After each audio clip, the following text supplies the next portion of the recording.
Lieutenant Sarah Chen crouched behind the concrete barrier, her rifle steady against her shoulder. The desert heat made sweat drip down her face, but she didn't dare move to wipe it away. 3 months into her deployment in the Middle East, she had learned that even the smallest movement could mean the difference between life and death. The radio crackled in her earpiece. "Bravo, team. We have movement in the building at your 2 o'clock. Possible sniper position." Sarah adjusted her scope and scanned the bombed-out apartment building across the street. Windows gaped like empty eye sockets, and debris littered the ground between their position and the target. She had been assigned to this forward observation post with her team of 6 soldiers, tasked with providing overwatch for the convoy routes that supplied the main base. "I don't see anything yet," she whispered into her radio. Her team members, spread out along the rooftop behind various pieces of cover, remained silent and focused. Sarah had always been different from the other soldiers in her unit. At 24, she was younger than most of the men under her command, and certainly the only woman leading a combat team in this particular sector. Some of the older sergeants had made it clear they thought she didn't belong here. Just last week, Sergeant Rodriguez had openly questioned her tactical decisions during a briefing, suggesting that perhaps headquarters should reconsider having women in frontline positions. The criticism stung because Sarah had worked twice as hard as everyone else to earn her position. She had graduated top of her class from the military academy, excelled in every training exercise, and volunteered for this dangerous deployment when others had tried to avoid it. Yet somehow, she still felt like she was constantly proving herself. Glint caught her eye in one of the upper windows of the building. She held her breath and focused her scope. There it was again, definitely the reflection of glass or metal. "Contact. 3rd floor, 4th window from the left. I can see scope reflection." "Copy that, Lieutenant. Do you have a clear shot?" Sarah studied the position carefully. The angle was difficult, and she could only see the very edge of what appeared to be a rifle barrel. "Negative. Target is well concealed. I need a better position." "Understood. Maintain eyes on target. We're calling for backup." But Sarah knew backup was at least 20 minutes away, and the convoy scheduled to pass through this area would arrive in 15 minutes. If that sniper was planning an attack, those supply trucks would be sitting ducks in the narrow street below. She made a decision that would later be questioned by every superior officer in her chain of command. "Bravo 2. Take my position. I'm moving to the east side of the building for a better angle." "Lieutenant, that's not advisable. You'll be exposed." "I copy your concern, but we can't let that convoy get hit. Moving now." Sarah kept low as she made her way across the rooftop, using the scattered air conditioning units and satellite dishes for cover. The building they occupied was only 4 stories high, giving her a slight elevation advantage over the snipers. Position. She reached the eastern edge and carefully peered around the corner of a large ventilation unit. From this new angle, she could see into the window more clearly. A man in civilian clothes was positioned behind a high-powered rifle, his attention focused on the street below where the convoy would soon appear. He was young, probably not much older than herself, with dark hair and intense concentration on his face. Sarah settled into a shooting position and controlled her breathing. The shot would be challenging, approximately 400 meters, with a slight crosswind. She had made similar shots during training, but never with lives hanging in the balance. Through her scope, she watched the sniper adjust his position. He was professional, patient, clearly experienced. This wasn't some desperate amateur. This was someone who knew exactly what he was doing. The realization made her stomach tighten with nervousness. The radio crackled again. "Bravo 1 convoy. Is 5 minutes out. What's your status?" "I have eyes on target, preparing to engage." Sarah lined up her shot, placing the crosshairs just above the sniper's shoulder. Center mass would be lethal, but she had been trained to neutralize threats with minimal force when possible. If she could wound him severely enough to prevent the attack, that would be preferable to killing him. She began to apply pressure to the trigger when something unexpected happened. The enemy sniper suddenly turned toward her position, and for a brief moment, their eyes met through their respective scopes. Time seemed to freeze. She could see his face clearly now. He looked surprised, almost shocked to discover her presence.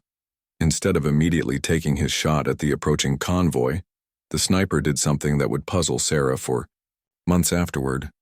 He lowered his rifle slightly and stared directly at her position.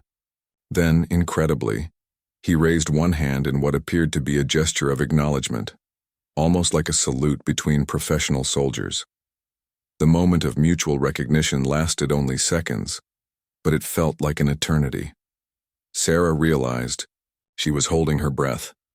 This man could have taken his shot at the convoy, or he could have turned his rifle on her. Instead, he was simply watching her, as if evaluating what kind of soldier she was. The radio broke the spell. "Bravo 1, convoy is 2 minutes out. You need to take that shot now." Sarah refocused on her mission. The lives of the convoy personnel depended on her actions. She steadied her rifle and placed the crosshairs back on target. The sniper had returned his attention to the street below, but something had changed in his posture. He seemed less focused, more hesitant than before. She squeezed the trigger. The bullet struck the concrete wall just inches from the sniper's head, sending fragments of masonry flying. It was a deliberate miss, a warning shot that would hopefully scare him away without bloodshed. But as the dust settled, Sarah saw that the sniper hadn't fled. Instead, he had turned back toward her position, and this time he raised his rifle. For a heart-stopping moment, Sarah found herself staring down the barrel of the enemy's weapon. She could see his eye behind the scope, steady and determined. This was it, the moment when her hesitation to kill might cost her own life. But the sniper didn't fire either. Instead, he slowly lowered his weapon again and backed away from the window, disappearing into the shadows of the building. The convoy passed safely through the street below, unaware of how close they had come to disaster. Sarah remained in position for another hour, watching for any sign of the sniper's return, but the building remained quiet. When she finally returned to her team's position, Sergeant Rodriguez was waiting with a stern expression. "Lieutenant, headquarters wants a full report on what happened here. There are questions about your tactical decisions." Sarah knew she was in trouble. The warning shot, the delay in engaging the target, the decision to move positions without proper backup, all of it would be scrutinized. But as she began to write her report that evening, she couldn't stop thinking about that moment when she and the enemy sniper had looked at each other through their scopes. Something had passed between them in that instant, something that had prevented both of them from taking a kill shot when they had the opportunity. Sarah spent the rest of the night studying everything intelligence had gathered about Ahmad Hassan. Born in Damascus, he had served in the Syrian military for 8 years before the civil war began. His military record showed exceptional marksmanship, scores and commendations for precision shooting. When his unit was disbanded during the conflict, Hassan had disappeared, only to resurface months later as a freelance sniper working with various militant groups. What made Hassan particularly dangerous wasn't just his shooting ability, it was his patience and intelligence. Unlike other snipers who might take quick shots and relocate, Hassan would study his targets for days, learning their patterns and habits. He picked his moments carefully, often waiting for the perfect opportunity that would allow him to escape, undetected. The psychological profile painted a picture of a man who followed a strict personal code. Hassan reportedly never targeted medical personnel or clearly marked humanitarian workers. Intelligence officers believed this wasn't from any particular ideology, but rather from his military background and professional standards. He saw himself as a soldier fighting other soldiers, not a terrorist targeting civilians. This information made Sarah's encounter with him even more significant.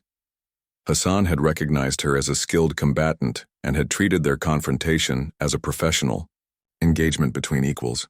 The respect he had shown by lowering his weapon and acknowledging her position was apparently his way of honoring her tactical ability.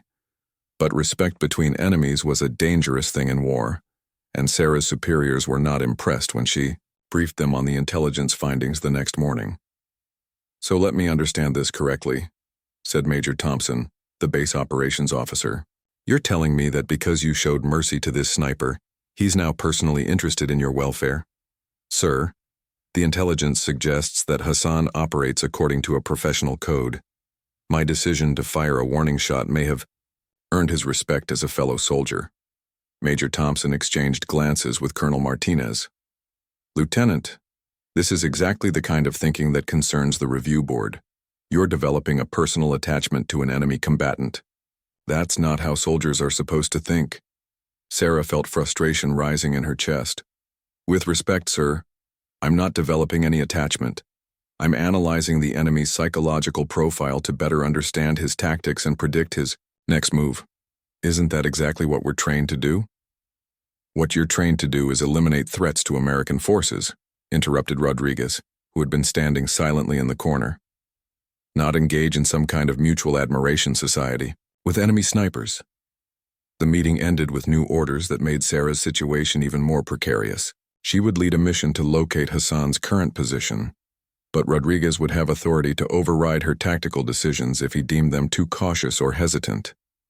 It was essentially a test, and Sarah suspected that Rodriguez was hoping she would fail. The mission began at dawn. Sarah's team, augmented by 2 additional squads, moved through the abandoned residential district where intelligence suggested Hassan was hiding. The area had been evacuated months ago when fighting first reached this part of the city, leaving behind a maze of empty houses and apartments that provided perfect cover for a sniper. Sarah divided her forces into 3 groups, each responsible for searching a different section of the neighborhood. She kept her original team with her, knowing they had worked together long enough to anticipate each other's movements. Rodriguez commanded one of the additional squads, positioned to cut off potential escape routes. As they moved house by house, Sarah noticed signs that someone had been using these buildings recently. Fresh footprints in the dust, empty food containers that hadn't been weathered by the desert sun, and small caches of ammunition hidden in various rooms. Hassan was definitely in this area, but he was smart enough to keep moving between different positions. "Bravo 1, this is Bravo 3, came Rodriguez's voice over the radio. "I've got movement in the building on the corner of the main street requesting permission to engage." Sarah looked toward Rodriguez's position through her binoculars. The building he was watching was a 3-story structure with good sight lines in multiple directions, exactly the kind of position Hassan would choose. But something felt wrong about the situation. "Bravo 3, hold your position. Describe the movement you observed." "Single individual, adult male, moving between windows on the 2nd floor. Appears to be carrying a rifle." Sarah studied the building more carefully. The timing felt too convenient, and Hassan was too experienced to expose himself so carelessly. "Bravo 3, do not engage. That position is too obvious for someone of Hassan's skill level. This could be a decoy or a trap." "Lieutenant, with respect, I have a clear shot at a confirmed hostile target. We should take it." The tension in Rodriguez's voice made it clear that he was looking for any excuse to countermand her orders. Sarah knew that if she prevented him from taking what appeared to be a legitimate shot, it would be used as evidence of her hesitation and unwillingness to engage the enemy. But her instincts told her something was wrong. Hassan wouldn't position himself so carelessly unless he wanted to be seen, which meant this was either a trap designed to draw her soldiers into a vulnerable position, or it wasn't Hassan at all. "All units maintain current positions. Do not engage until we can confirm target identity." "Bravo 1, this is Bravo 3. I am observing a clear threat to our mission. I recommend immediate engagement." Sarah realized that Rodriguez was essentially challenging her authority in front of the entire team. If she backed down now, her leadership would be permanently undermined. But if she ordered an attack, and it turned out to be a trap, soldiers would die. She made her choice. "Bravo 3, I'm giving you a direct order. Do not engage. Maintain observation only." The radio fell silent for several long seconds. Finally, Rodriguez responded with barely concealed anger. "Copy that, Bravo 1. Maintaining observation." Sarah knew she had just made an enemy of Rodriguez, but she trusted her tactical instincts. Something about this situation felt orchestrated, and she suspected that Hassan was testing her just as much as her own superiors were. 20 minutes later, her suspicions were confirmed when the figure in the building revealed himself to be a local civilian who had been scavenging for supplies. If Rodriguez had taken the shot, they would have killed an innocent person, creating an international incident and undermining their mission objectives. But instead of vindicating Sarah's decision, the near miss only intensified the criticism. Rodriguez filed a formal complaint that evening, arguing that Sarah's excessive caution was putting the mission at risk, and that her judgment had been compromised by her previous encounter with Hassan. The real test was still ahead of them, and Sarah suspected that Ahmad Hassan was orchestrating events from the shadows, watching to see what kind of leader she really was. 2 days after the failed mission to locate Hassan, Sarah received news that made her stomach drop. The review board had moved up their evaluation timeline. Instead of having a week to prove herself, she now had 48 hours before a panel of senior officers would determine whether she was fit to continue in a combat leadership role. The incident with the civilian scavenger has raised additional concerns, Colonel Martinez explained during their private meeting. Sergeant Rodriguez has submitted a formal report stating that your reluctance to engage targets is putting soldiers at risk. Sarah felt the walls closing in around her. Sir, my decision prevented the killing of an innocent civilian. How is that a negative mark against my record? Because, Lieutenant, it demonstrates a pattern of hesitation in combat situations. First, the warning shot at Hassan, now refusing to authorize engagement of what appeared to be a legitimate target. The board is questioning whether you have the decisiveness needed for combat command. That evening, Sarah sat alone in her quarters, staring at the intelligence report spread across her small desk. Photos of Ahmad Hassan looked back at her. Professional military headshots from his Syrian army days, grainy surveillance images from more recent operations. In every picture, his eyes held the same intense focus she had seen through her rifle scope. She was so absorbed in the files that she almost missed the soft knock on her door. Corporal Davis, the communications specialist, stood in the hallway with an urgent expression. Lieutenant, we've intercepted another transmission. You need to hear this immediately. Davis led her to the communications center, a secure room filled with radio equipment and computer monitors. He handed her a new transcript, this one much longer than the previous intercepts. This was transmitted about an hour ago. Hassan was talking to someone and, well, you should read it yourself. Sarah scanned the translated conversation, her eyes widening with each line. Hassan was speaking to what appeared to be a contact in the local resistance network, but the subject of their conversation was completely unexpected. The American female commander showed true warrior spirit, Hassan was quoted as saying. She had the skill to kill me but chose restraint. This is the mark of a professional soldier, not a murderer. But I have learned through our sources that her own commanders may punish her for this decision. The conversation continued with Hassan expressing what seemed like genuine concern for Sarah's career prospects. It would be a great injustice if she were removed from command for showing the judgment and precision that marks a true military professional. Her soldiers would lose a capable leader, and the American forces would lose someone who understands the difference between necessary force and senseless killing. But the most shocking part came at the end of the transcript. Hassan had apparently proposed something that defied all conventional understanding of how warfare was supposed to work. I wish to arrange a meeting with this American lieutenant, not to surrender, not to negotiate, but to speak with her as one professional soldier to another. There are things about this conflict that she should understand before her commanders make their decision about her future. Sarah read the transcript 3 times before the full implications sank in. Ahmad Hassan, one of the most wanted enemy combatants in the region, was requesting a face-to-face meeting with her. It was unprecedented, potentially treasonous, and absolutely against every regulation in the military handbook. Sir, she said to Davis, who else has seen this intelligence? Just me and the translator. I brought it to you first because it specifically mentions you, but I'll have to report it to Colonel Martinez within the hour. Sarah's mind raced. If the colonel learned about Hassan's request, it would be seen as final proof that she was too emotionally involved with the enemy. The review board would have no choice but to remove her from command. But there was something else in Hassan's message that intrigued her. His mention of things she should understand about the conflict. Davis, I need you to do something for me, and I need you to trust my judgment. The young corporal looked nervous. What do you need, Lieutenant? Delay reporting this intercept for 24 hours. Tell them there were technical difficulties with the translation, or that you're waiting for confirmation of the transmission's authenticity. Ma'am, that's against protocol. Intelligence intercepts have to be reported immediately. Sarah looked at the transcript again, focusing on Hassan's words about her showing true warrior spirit. An idea was forming in her mind.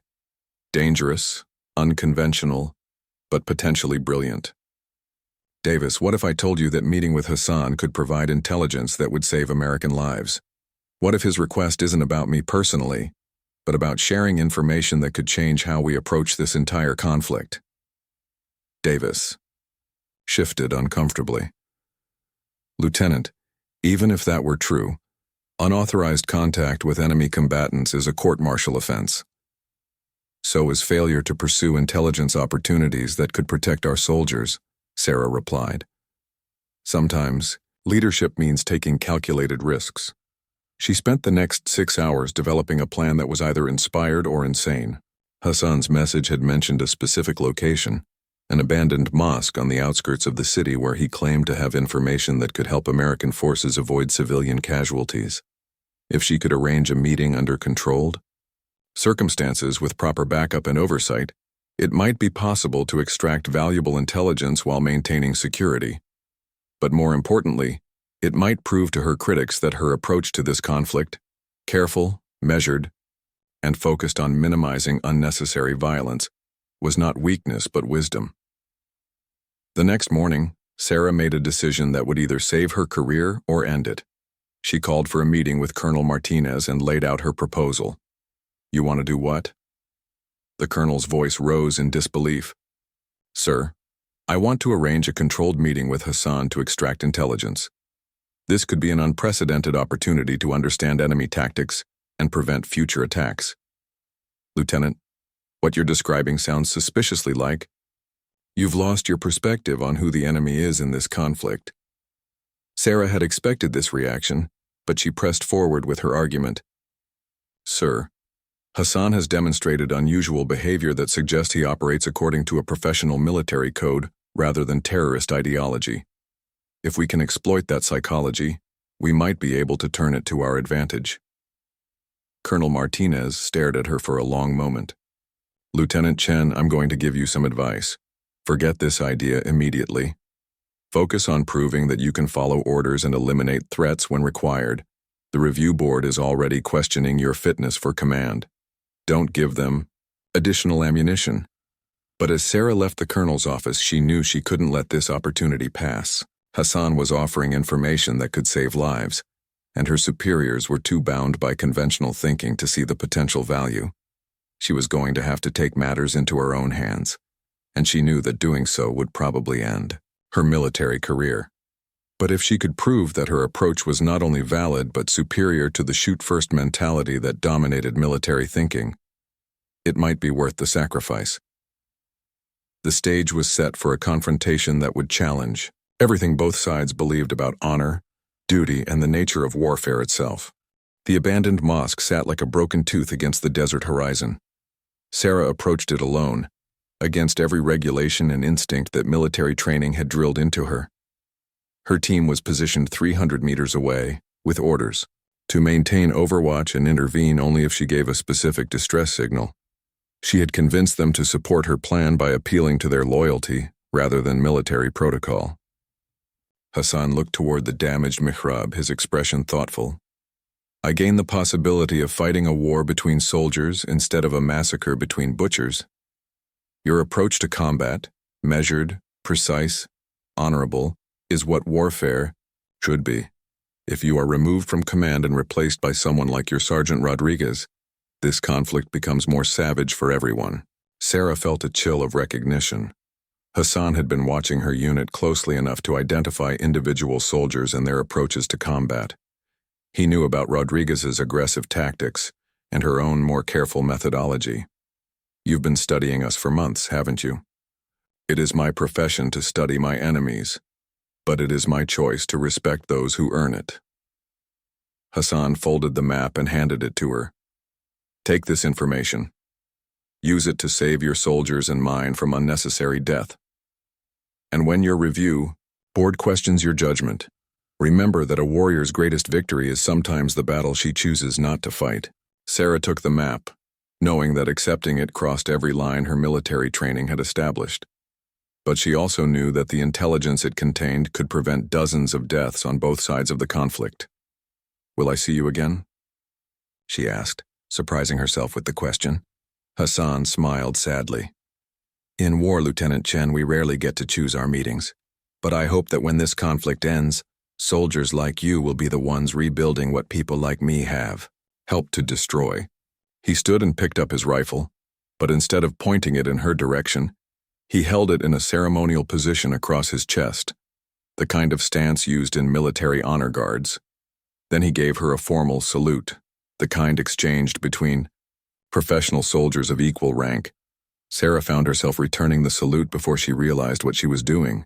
For a moment, the mosque felt less like a battlefield and more like neutral ground where two warriors had found mutual respect, despite being on opposite sides of an impossible conflict.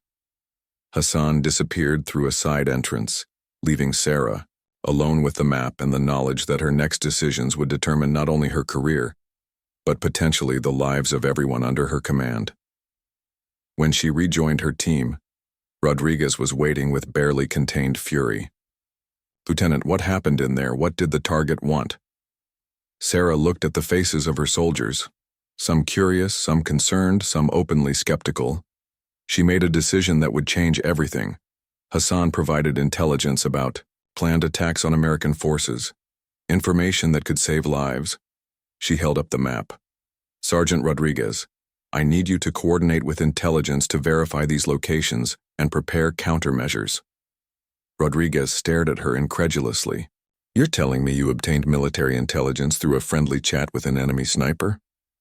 "I'm telling you that sometimes unconventional approaches yield conventional results. Our job is to protect American forces and complete our mission objectives. This intelligence serves both purposes." But even as she spoke, Sarah knew that her meeting with Hassan had created as many problems as it had solved. The map contained information that could indeed save lives, but explaining how she had obtained it would require revealing that she had violated multiple regulations and engaged in unauthorized contact with enemy forces. As her team prepared to return to base, Sarah caught sight of movement in one of the buildings they had searched earlier. For just a moment, she saw Hassan's silhouette in a window, watching their withdrawal. He raised his hand in a brief gesture, not quite a wave, not quite a salute, but an acknowledgement that their unusual relationship would continue to evolve. Sarah realized that Ahmad Hassan had given her more than just intelligence. He had given her insight into the kind of leader she could become if she had the courage to trust her own judgment over the expectations of others. The question now was whether that courage would be enough to survive the review board and prove that there was a better way to fight wars than simply following orders without thinking. The real battle for Sarah's career was about to begin, and this time her enemy wouldn't be Ahmad Hassan. It would be the very institution she had sworn to serve. "Specifically requested to meet with me alone," she had explained. "If we surround the location with troops, he'll disappear, and we'll lose this intelligence opportunity forever." It had taken 12 hours of careful planning to set up the meeting. Sarah had used an intermediary, a local imam who sometimes provided information to American forces to communicate with Hassan's network. The terms were simple: one-on-one meeting, no weapons drawn, 30 minutes maximum. Rodriguez had tried to stop the mission, threatening to report Sarah's plan to higher command. But Corporal Davis and 2 other team members had backed Sarah's decision, arguing that the potential intelligence value justified the risk. In the end, Rodriguez had been forced to participate or risk being excluded entirely from what might be a significant intelligence coup. Sarah entered the mosque through the main entrance, her rifle slung across her back in a non-threatening position. The interior was dimly lit by sunlight filtering through broken windows. Damaged prayer rugs covered the floor, and Arabic calligraphy on the walls had been chipped by shrapnel from nearby explosions. Ahmad Hassan was already there, sitting cross-legged, on a prayer rug near the mihrab that indicated the direction of Mecca. He had placed his rifle on the ground beside him, barrel pointed away from Sarah's position. When she entered, he looked up with the same intense eyes she remembered from their scope-to-scope encounter. "Lieutenant Sarah Chen," he said in accented but clear English. "Thank you for coming." Sarah moved slowly into the mosque, keeping her hands visible and her movements deliberate. "Mr. Hassan, you said you had information that could help American forces avoid civilian casualties." Hassan smiled slightly. "Direct to business, I respect that." He gestured for her to sit on a rug across from him. "But first I must ask, are you in trouble with your commanders because you chose not to kill me?" The question caught Sarah off guard. She had expected Hassan to focus on military intelligence, not personal concerns about her career. "My tactical decisions are under review, yes." "This troubles me greatly," Hassan said, his expression becoming serious. "In my culture, showing mercy to a worthy opponent is considered a sign of strength, not weakness. Your commanders do not understand the honor you showed." Sarah studied Hassan's face, trying to read his intentions. "You're concerned about my career prospects?" "I am concerned about justice. You made a decision that prevented unnecessary bloodshed, and now you may be punished for it. This is wrong." Hassan leaned forward slightly. "In my country there is a saying, the warrior who can kill but chooses not to is stronger than the warrior who kills because he cannot choose." The philosophical discussion was surreal, given that they were supposed to be enemies. But Sarah found herself genuinely interested in Hassan's perspective. "What information did you want to share?" Hassan reached into his jacket slowly, producing a folded map marked with various symbols and notes in Arabic. "For the past 3 months, I have been observing American patrol patterns and convoy routes. I have also been watching the other snipers and militants operating in this region." He spread the map between them, pointing to various marked locations. "These positions represent planned attacks on your forces over the next 2 weeks. Most are being organized by less experienced fighters who do not share my professional standards." Sarah examined the map carefully. The marked positions corresponded to several routes her unit used regularly, including some that intelligence hadn't identified as compromised. If Hassan's information was accurate, it could prevent multiple ambushes and save numerous American lives. "Why are you sharing this with me?" Hassan was quiet for a moment, as if considering how much to reveal. "Because I have watched you and your soldiers. You do not target civilians unnecessarily. You do not destroy homes and businesses for the sake of destruction. You fight like a soldier, not like an occupier." He pointed to another section of the map. "These other groups, they care nothing for such distinctions. They would kill your medics, your supply personnel, anyone wearing an American uniform. They make this conflict more brutal than it needs to be." Sarah began to understand Hassan's motivation. He wasn't betraying his cause. He was trying to elevate the conflict to a more professional level where soldiers fought soldiers according to recognizable rules of engagement. "There's something else," Hassan continued. "I have information about a planned attack on your main base, a suicide bombing using a supply truck that's supposed to arrive next week. The driver has been compromised, but your intelligence services don't know this yet." The information was incredibly valuable, but Sarah realized that accepting it would put her in an impossible position. How could she explain to her superiors that she had obtained critical intelligence through an unauthorized meeting? The review board convened in the main base's largest conference room. 5 senior officers sat behind a long table, their uniforms crisp and their expressions stern.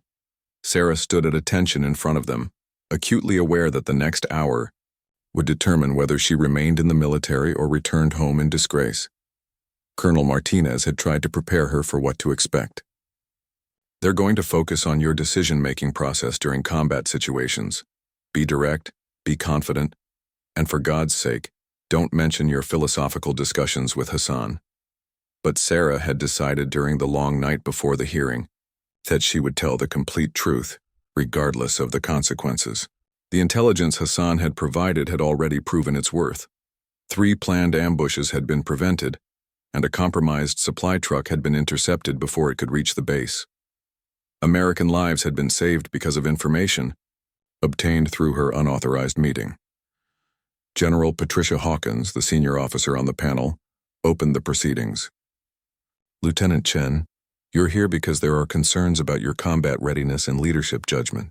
We've reviewed the incident reports, and we have some questions about your tactical decisions. Yes, ma'am. I'm prepared to answer any questions about my conduct.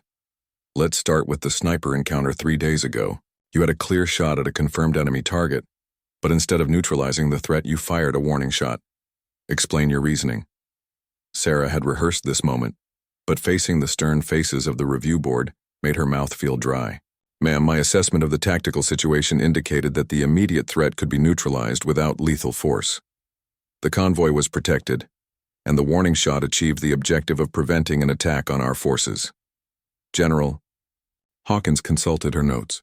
Sergeant Rodriguez has filed a report suggesting that your hesitation to engage targets stems from emotional factors rather than tactical judgment. He believes you're not psychologically suited for combat command. Ma'am, I respectfully disagree with Sergeant Rodriguez's assessment. My decisions have consistently prioritized mission success and force protection. The results speak for themselves. No casualties sustained by forces under my command. Major General Thompson, sitting to Hawkins' left, leaned forward. Lieutenant, let's discuss the intelligence you obtained regarding planned enemy attacks. Our analysts are impressed by the accuracy and detail of this information. How exactly did you acquire it? This was the moment Sarah had been dreading. She could lie, claiming the intelligence came through conventional sources, or she could tell the truth and face the consequences. She chose truth. Sir, I obtained that intelligence through direct communication with Ahmad Hassan, the enemy sniper, involved in the initial incident. The room fell silent. Sarah could hear the air conditioning humming and the distant sound of helicopters landing at the base. The 5 officers stared at her with expressions ranging from shock to anger. Lieutenant, General Hawkins said slowly, are you telling this board that you engaged in unauthorized contact with enemy combatants? Yes, ma'am. Hassan requested a meeting to share intelligence that he believed would prevent unnecessary casualties on both sides. I assessed the potential value against the risks and determined that the intelligence opportunity justified taking controlled action. Colonel Bradley, the oldest member of the panel, slammed his hand on the table. Lieutenant Chen, what you're describing is not tactical initiative. It's insubordination and potentially treason. You had no authority to negotiate with enemy forces. Sarah remained at attention, but her voice carried quiet conviction. Sir, I did not negotiate. I gathered intelligence. The information Hassan provided has already prevented multiple attacks and saved American lives. Sometimes unconventional situations require unconventional responses. And what did you give Hassan in return for this information? Asked General Hawkins. Nothing, ma'am. He shared the intelligence because he said he respected my professional approach to combat operations. He expressed concern that removing me from command would result in more brutal tactics that would escalate civilian casualties. The admission created another moment of stunned silence. Major General Thompson finally spoke. Let me understand this correctly. An enemy sniper is advocating for your continued leadership because he approves of your combat methods? Yes, sir. Hassan indicated that he views me as a professional soldier rather than an occupying force. He believes my approach to minimizing civilian casualties while achieving military objectives represents the kind of warfare he can respect. Sarah could see the board members exchanging glances, trying to process information that didn't fit any standard military framework. Enemy combatants weren't supposed to express preferences about American leadership structures. Professional courtesy between opposing snipers wasn't covered in any manual or regulation. General Hawkins consulted with the other board members in whispered conversation before addressing Sarah again. Lieutenant, the intelligence you provided has indeed proven valuable. However, the methods you used to obtain it represent a serious breach of military protocol. Sarah had expected this response, but she had one more card to play. Ma'am, may I respectfully submit additional information for the board's consideration? Proceed. During my meeting with Hassan, he provided details about his background and motivations that offer insight into enemy psychology and tactics. Hassan is not driven by religious extremism or anti-American ideology. He's a former professional soldier who views this conflict through the lens of military honor and professional conduct, Sarah continued, knowing she was taking an enormous risk. He told me that many of the younger militants operating in this region look up to him for guidance. His decision to show restraint during our initial encounter has influenced how his associates view American forces. Specifically, groups under his influence have stopped targeting medical convoys and supply trucks that don't carry weapons. This information was new to the board, and Sarah could see it had their attention. Hassan believes that if American forces demonstrate professional military conduct rather than aggressive occupation tactics, it could reduce local support for extremist groups and make the overall mission more successful. Colonel Bradley shook his head. Lieutenant, you're asking us to believe that showing weakness to our enemies will somehow make them respect us more? No, sir. I'm suggesting that showing professional competence and moral courage earns respect from those who understand military values, regardless of which side they're fighting for. Hassan didn't spare me because I was weak. He spared me because he recognized skill and judgment. General Hawkins studied Sarah for a long moment. Lieutenant Chen, assuming we accept your analysis of Hassan's motivations, what do you recommend as our next course of action? Ma'am, I recommend that we continue to monitor Hassan's communications and be prepared for future intelligence opportunities. He has indicated that he's willing to share information about extremist groups that he considers unprofessional or excessively brutal. We could potentially use his own professional standards against our common enemies. The suggestion was radical, using one enemy to help fight other enemies based on shared military values rather than political alignment. But Sarah could see that the board was at least considering the possibility. Major General Thompson asked the question that Sarah had been dreading.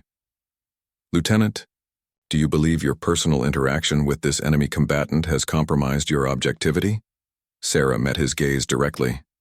Sir, I believe my interaction with Hassan has given me insight into enemy psychology that could be valuable for future operations.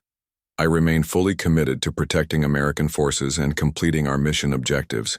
If Hassan becomes a threat to those objectives, I will engage him without hesitation, even though he's expressed personal concern for your welfare. Especially because of that, sir. Professional respect between enemies is only valuable if both sides maintain their primary loyalties. Hassan understands this, and so do I. The board deliberated for 20 minutes while Sarah waited outside.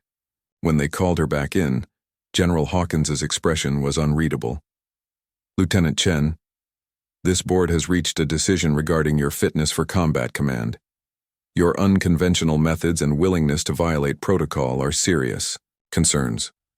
However, the results of your actions have demonstrably protected American lives and provided valuable intelligence. Sarah held her breath. You will retain your command, but under close supervision. Any future contact with enemy forces must be pre-approved by Colonel Martinez. Additionally, you will work with our intelligence analysts to develop protocols for exploiting the psychological insights you've gained from your interaction with Hassan. Relief flooded through Sarah's body, but General Hawkins wasn't finished. Lieutenant, you've shown us that sometimes effective leadership requires taking calculated risks that go beyond standard procedure. But remember, the moment your unconventional approaches stop producing results that protect American lives, this board will reconsider its decision. As Sarah left the conference room, she realized that her career had been saved not despite her meeting with Hassan, but because of it. The enemy sniper's respect had ultimately validated her approach in the eyes of her superiors. 6 weeks later, Sarah stood on the same rooftop where her journey with Ahmad Hassan had begun. But this time, the circumstances were entirely different. Intelligence had confirmed that Hassan was planning to leave the region. His contract with the local militant groups apparently concluded. More importantly, a new sniper had taken his place, someone far more dangerous and far less discriminating in target selection. The new sniper, identified only as the Ghost, had already killed 2 American soldiers and wounded several civilians in seemingly random attacks. Unlike Hassan's professional approach, the Ghost showed no regard for military protocol or civilian safety. He was a killer without honor, and Sarah's unit had been tasked with tracking him down. "Lieutenant, we've got movement in Sector 7, reported Corporal Davis through the radio. "Possible sniper position in the water tower." Sarah adjusted her scope toward the tower, a tall concrete structure that provided commanding views of the surrounding area. Through her lens, she could see the gleam of a rifle barrel positioned behind the tower's observation platform. The angle would give the shooter clear shots at the patrol route below, where a medical convoy was scheduled to pass in 20 minutes. "I confirm hostile sniper position, preparing to engage." But as Sarah lined up her shot, something unexpected happened. A second figure appeared on the water tower, someone climbing up the external ladder with quick, professional movements. Through her scope, Sarah could see it was Ahmad Hassan, moving to confront the ghost directly. The radio crackled with urgent transmissions from other units. "All stations, we have multiple contacts at the water tower, requesting clarification on rules of engagement." Sarah watched in fascination as Hassan reached the top of the tower. Even from her distant position, she could see that he was not carrying a rifle. Instead, he approached the ghost with empty hands raised, apparently trying to communicate something. The confrontation lasted only minutes. The ghost turned his rifle toward Hassan, and for a moment Sarah thought she was about to witness Hassan's execution. But then the ghost lowered his weapon and seemed to be listening to whatever Hassan was telling him. "Bravo 1, do you have a clear shot on either target?" came the urgent voice of Colonel Martinez through her earpiece. Sarah had clear shots on both men. The ghost was completely exposed, and Hassan was standing in the open without any cover. Military protocol demanded that she eliminate both threats immediately, but something about the scene held her back. "Sir, I'm observing what appears to be a negotiation between the two targets. Request permission to wait and see how this develops." "Negative. Lieutenant, you have 2 confirmed enemy combatants in a known sniper position. Engage immediately." Sarah's finger hovered over the trigger. Everything in her training said to take the shot, but her instinct told her that something important was happening on that water tower. Something that might change the entire dynamic of the conflict in this region. Through her scope, she watched Hassan point toward the approaching medical convoy, and then gesture in the direction of Sarah's position. He seemed to be explaining something to the ghost, his body language suggesting urgency and importance. Then the ghost did something completely unexpected. He dismantled his rifle, breaking it down into component parts, and stuffing them into a backpack. Within minutes, both men had disappeared down the ladder and vanished into the maze of buildings surrounding the water tower. "Bravo 1, report. Did you engage the targets?" Sarah made a decision that she knew would probably end her military career. "Sir, targets have withdrawn from the position. Threat to medical convoy has been neutralized." It was technically true, though not the complete truth.